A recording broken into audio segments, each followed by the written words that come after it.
So my name's Adam Rajguru. I started this company about a year and a half ago as I graduated from university at McGill.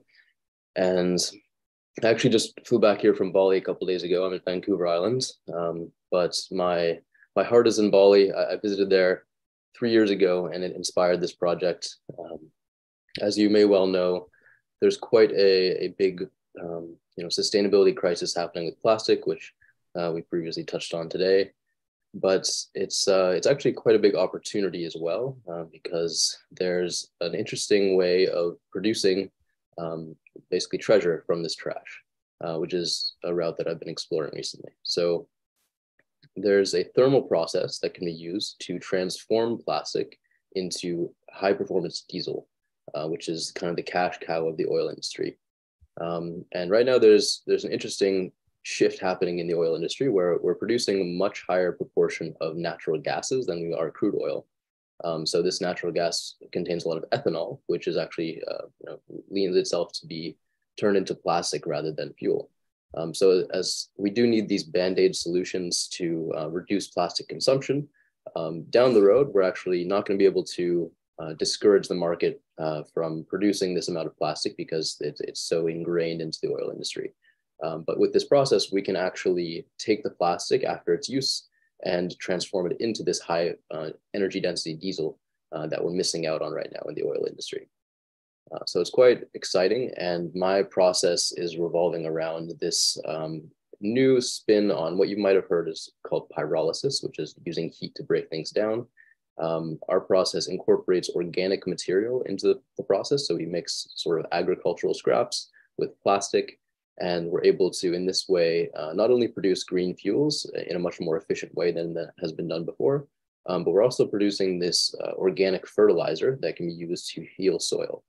So that's going to be a very important material in the next 50 years in areas that have been affected significantly by climate change, with very rapid soil degradation in those areas. So it's essentially a system to produce treasure from trash, and in the process, it's producing heat and all these back-end environmental benefits, cleaning up the environment, healing soil, and it's really just a win-win-win value stacking model. So I probably don't need to mention much about the market size for oil. It's absolutely massive, and the recycling revenue is going to triple in the next few years as accelerated and spurred on by China closing its borders recently to accepting much of the world's plastic.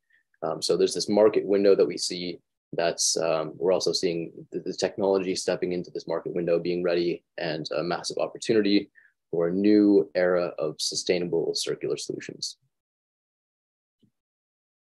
So say we need to spend about $6,000 on 1,000 tons of waste on transportation and procuring these wastes. Generally we get paid to take the waste, but say that changes down the road and it ends up costing some cash.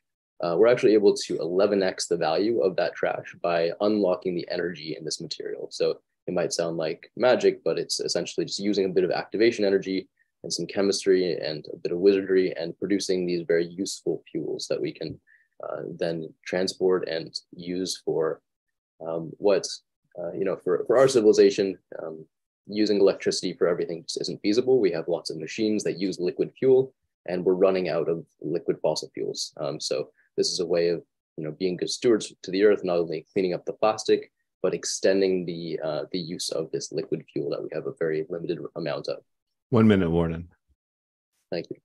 So we can see over here on the left, upper left, that we have mechanical recycling, which is 99% of current recycling, which just basically means shredding up the plastic, melting it, cleaning it off, uses a lot of water, and repurposing that into lower quality plastic. So this can only be done a handful of times actually, and it sort of just delays the problem. So if we're producing 1 million tons of plastic a day, and we're just producing lower quality plastic from that, and that's what we call recycling, that's the antithesis of sustainability.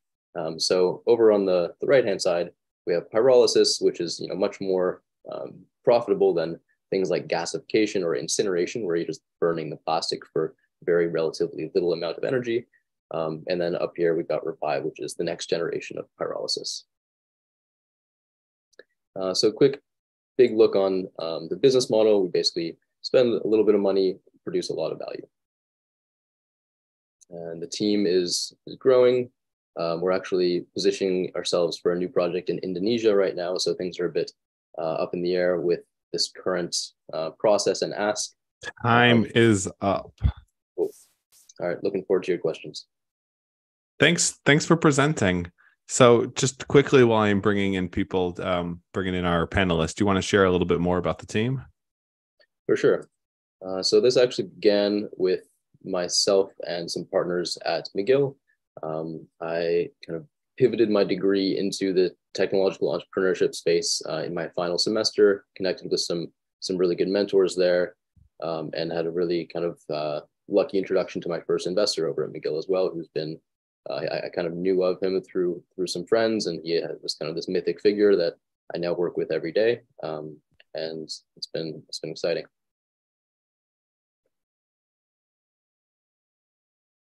You wanted to say something, David?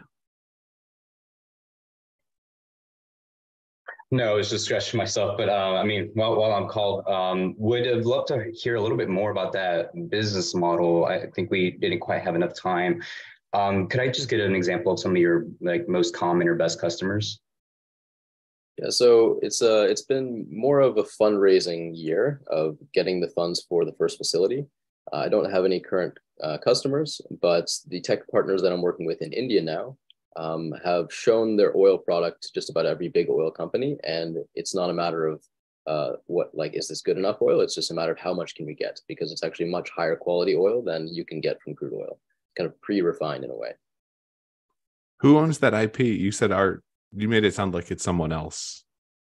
Yeah, so we pivoted from developing the process that I began this company with into focusing on developing some of these tech partners' machinery, because it's just de-risked. They've, as I've met more and more people in the space, the big block to move has changed from, making this technology more feasible to, okay, we found some people that can actually do this pretty well, but it's such a niche industry and there aren't many operators in the space who can understand the technology and get it out there. We've just partnered up and we're going to deploy some of their technologies and make an impact immediately. There's a bit of a market delay on the products that I produce with my process because it's more of a biofuel.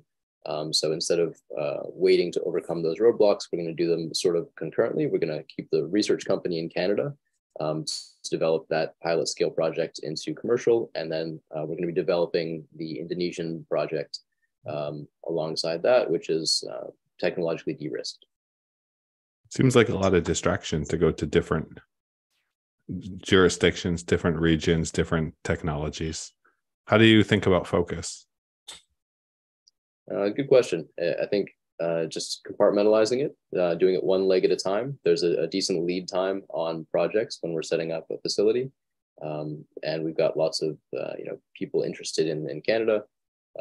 It could be a plan that changes. Right now, it makes sense, but yeah, TBD. It could be that the process I designed is more of a 5-year from now project to work on, and we'll have our hands full with development.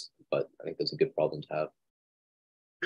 Your venture has a lot of potential benefits it can be providing. I'm curious as to what partnerships you're first immediately looking to target in order to expand or grow. Just similar to Matt's question, I mean, there seems to be a lot of directions it can go. So I mean, in my experience, sometimes it's kind of hard. If you really focus on a lot of them, you kind of might be spinning some wheels. What are some of your first initial goals? Yeah, finding that right investor has been a big focus. We've had a lot of interest and we've really been selective on who shares the vision.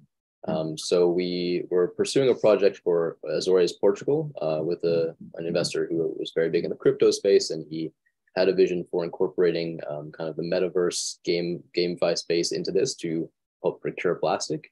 Because surprisingly, one of the biggest issues for this type of industry is that to make the machines kind of CapEx friendly, they need to be as big as possible.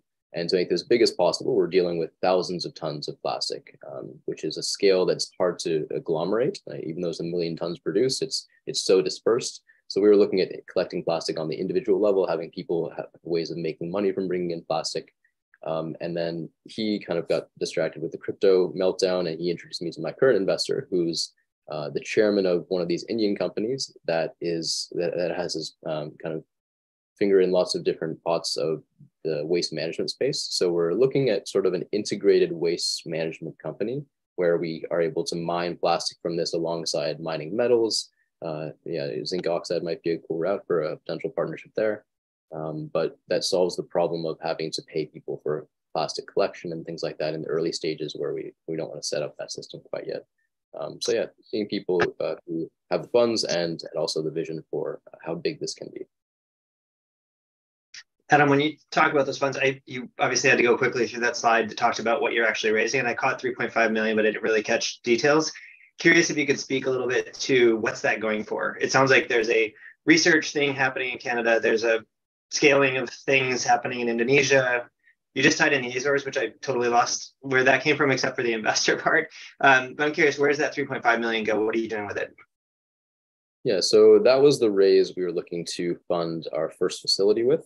We have found an investor who's going to fund that facility and future facilities. So we may be opening things up for investments for R&D in Canada if he's not open to kind of keeping that channel open between the companies. Maybe things won't work out. We haven't finalized everything. So if that's the case, it would be, raising for that first facility is a $3.5 million investment that our tech partner will back dollar for dollar. So it's essentially kind of 3.5 million on their end already. And then that's about 5.4 million EBITDA for that one facility. So it pays for itself quite quickly and allows for rapid expansion and growth. So we're sitting at about a 15 million valuation on that. And I'm sorry, to be clear, the facility you're talking about is Indonesia to actually scale production there based on mining. Is that correct? So the current project we're looking at will be specific to Indonesia. We were looking at several different companies with sort of local operating partners, and lots of them, this particular investor wants to focus in on Indonesia, so we've narrowed our sights there. But a good problem to have in this industry is that everywhere has this problem. Everywhere can use this technology, and it's such a massive scale of an issue that there's plenty of plastic to go around and plenty of money to be made from it. Is it a VC opportunity or a PE opportunity? Because it seems very challenging to scale, and I can see how it'll kick off revenue, but not how it can get real big real fast. Yeah, I was pursuing VCs with my initial design, and we've pivoted more into PE as this is just a kind of lower risk, higher upfront investment play. Which is the biggest weakness of your team?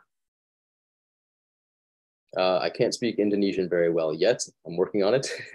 So there's a great waste management kind of WhatsApp group I've gotten into recently in Bali, where it's turned out to be a fantastic place to be for this issue. There's a lot of energy around it. So I'm in conversation with a few potential partners who speak the language. Beyond that, a really solid oil and gas PhD. My current guy is in Ottawa. I'm not sure if he can relocate to Indonesia, so might be looking for people in that space, but I've got a pretty good nail on the technology so far, especially if we're not focusing too much on R&D right now. Adam, what are two things you're excited about that will be accomplished in 2023? Very likely we'll have our first facility operational. We'll be able to show the local governments that this is a safe technology that's very effective. Really just having that first plant in the ground changes a lot for people. They want to see that you've got that physical thing. That'll open the doors to a lot of blue chip companies that we've been speaking with who want to make investments in the space and get the brand out there, get the message that, plastic is solved in a way, right? Like we don't want to encourage the production more than we can, but it gives a lot of hope for people. In an industry that's plagued with a lot of guilt and shame and things like that. Adam, kind of following then that you talked about the interest from big oil companies and so forth. Do you have any offtake agreements where you start production and somebody wants the stuff yet? Through our tech partners, yes, not specifically by me, but that's something that sort of comes in with partnership that we're developing. Yeah, one of the big blocks to move will be navigating the Indonesian government, which is very prone to wanting the wheel to be greased a little bit. And the business partner is very hyper ethical, so we'll not be giving any bribes and things like that. So it's going to be a lot of negotiating and hopefully speaking with the president a little bit and getting things moved around to be more ethical and facilitating this technology.